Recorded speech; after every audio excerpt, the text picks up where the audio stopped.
അങ്ങനെ പുരുഷൻ തന്റെ അപ്പനെയും അമ്മയും വിട്ട് ഭാര്യയോട് പറ്റിച്ചേരും. ഇനി 22 ഒന്നത്ര. അപ്പം പുരുഷൻ ഭാര്യ എന്നോട് പറ്റിച്ചേരും. ഇനി 2 ഒന്നത്ര. അപ്പം ഇനി അപ്പനെ അമ്മയും നോക്കണ്ടെന്നാണോ അതിന്റെ അർത്ഥം? സാധാരണ പെൺമക്കളോട് പറയും, നീയും ആ വീട്ടിലെ അപ്പനെ അമ്മയും കൂടുതൽ പോയി ബഹുമാനിക്കണം. തിരിച്ചും ഭർത്താക്കന്മാരും ഭാര്യമാരുടെ അപ്പനെ അമ്മയും ബഹുമാനിക്കണം. അവൻ കല്യാണം കഴിച്ചു, ഇനി ആരും മാനുഷിക ഇടപെടൽ വേണ്ടെന്ന് പറയുമ്പോൾ അതിന്റെ അർത്ഥം അപ്പനെ അമ്മയും മറക്കണമെന്നല്ല. അവരെ ഇരു കൂട്ടരെയും അപ്പനും അമ്മയും നോക്കാനുള്ള പ്രതിബദ്ധത അവസാനം വരെയും ഇരുവർക്കും. അപ്പം എഫീഷ്യർക്ക് എഴുതിയ ലേഖനം 6-ാം അധ്യായം അതിന്റെ 1-ാമത്തെ വാക്യം 2-ാമത്തെ വാക്യം ന്യായപ്രമാണത്തിൽ നിന്ന് എടുത്തതാണെന്ന് ഓർത്തോ.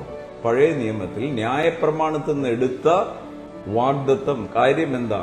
ന്യായപ്രമാണത്തിന്റെ നീതി ക്രിസ്തു യേശുവിൽ നമ്മളിൽ നിവർത്തിച്ചു എന്ന് പറയുമ്പം ന്യായപ്രമാണത്തിന്റെ അനുഗ്രഹം മുഴുവൻ നമുക്കാണ്. ഉയർച്ച തന്നെ പ്രാപിക്കും, താഴ്ച പ്രാപിക്കത്തില്ല എന്ന് നമ്മുടെ വായിലൂടെ പറയുമ്പം ഇതും അതിന് ബാധകമാണ്. എന്താ ബാധകം? നിന്റെ അപ്പനെയും അമ്മയും ബഹുമാനിക്കുക.